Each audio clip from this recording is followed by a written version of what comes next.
আমি নারী, তাই হয়তোবা আমি সবকিছু একা হাতে করতে পারি। আসলে কথায় আছে না, যে রাঁধে সে কিন্তু চুলো বাঁধে।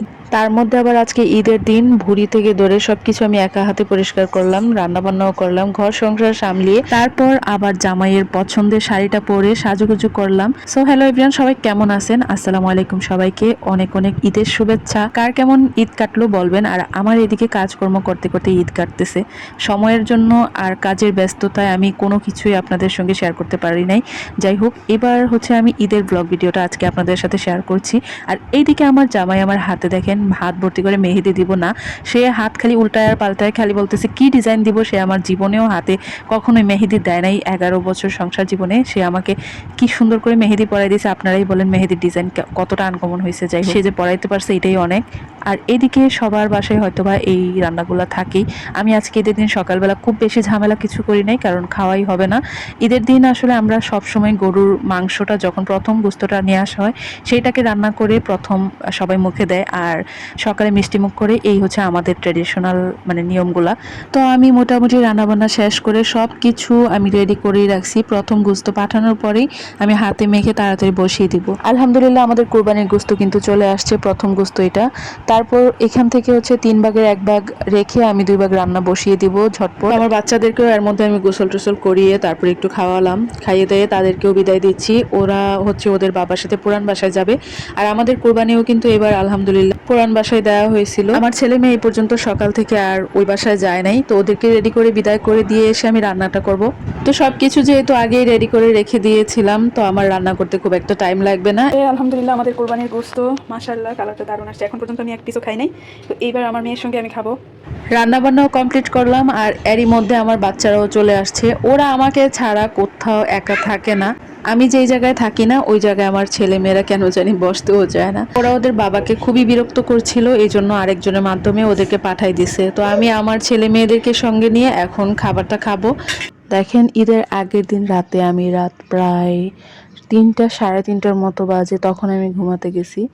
আর সকালে উঠে গেছি আবার 7টা বাজে। তো কয়েক ঘন্টা হলো, এর মধ্যে হয়তো বা আমি 2-1 ঘন্টা ঘুমাইছি কিনা তাও সন্দেহ। আমি সকালবেলা উঠেই এখন খাবার দাবার সব রেডি করে তারপরে হচ্ছে অনেকগুলা কাজ করলাম। এর মধ্যে খালা তো আজকে ঈদের দিন আসবেই না, তো সকালে অনেক ময়লা ছিল বাসায়, সেগুলো পরিষ্কার টরিষ্কার করে ঘরটর মুছে তারপরে ঘরটাকে ঝাড়টার দিয়ে সব পরিপাটি করে রেখে টেকে তারপরে আমি এখন খাবার খেতে বসবো। আমার প্রচন্ড ক্ষুধা লাগছিল।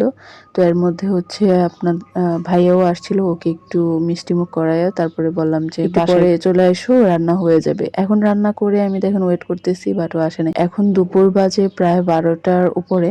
তো এদিকে আমাদের ভুঁড়ি তারপরে গোস্ত যা যা ভাগের আর কি সেগুলো নিয়ে আসছে।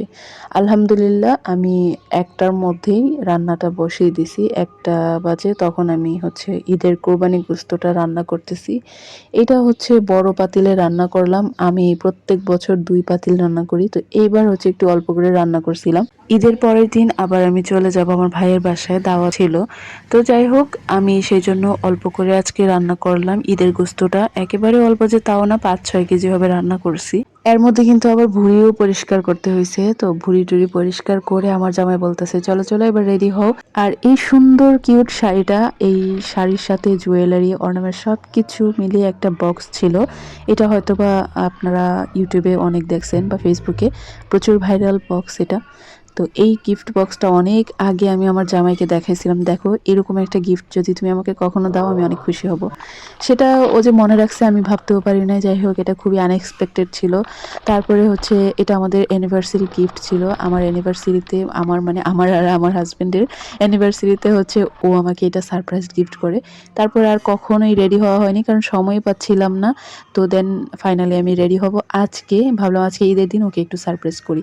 যতই আমরা কাজকর্ম করি না কেন, সব দিন শেষে হচ্ছে আমাদের ফ্যামিলিকে ঘিরেই আমাদের ঈদটা থাকে। ফাইনালি আমি এবার রেডি হলাম, আর এত সুন্দর একটা দৃশ্য দেখেন, চাঁদ আর আমি দাঁড়িয়ে আছি। চাঁদটা এত ভীষণ ভালো লাগছিল, আমি দাঁড়িয়ে দাঁড়িয়ে চাঁদটাই শুধু দেখে যাচ্ছিলাম। আর আমার জামাই এদিকে শুধু আমাকে দেখতে ব্যস্ত। শাড়ি পরে যখন সাজুগুজু করে রেডি হলাম, আমার সমস্ত ক্লান্তি জানেন এক নিমিষে দূর হয়ে গেল। এরকম ভালোবাসার মানুষ পাশে থাকলে এবং এত সুন্দর গিফট পেলে কার না ভালো লাগে বলেন। তো আবারও ঈদের শুভেচ্ছা জানিয়ে আজকের ব্লগ ভিডিওটা এখানেই রাখছি। সবাই ভালো থাকবেন। আল্লাহ হাফিজ।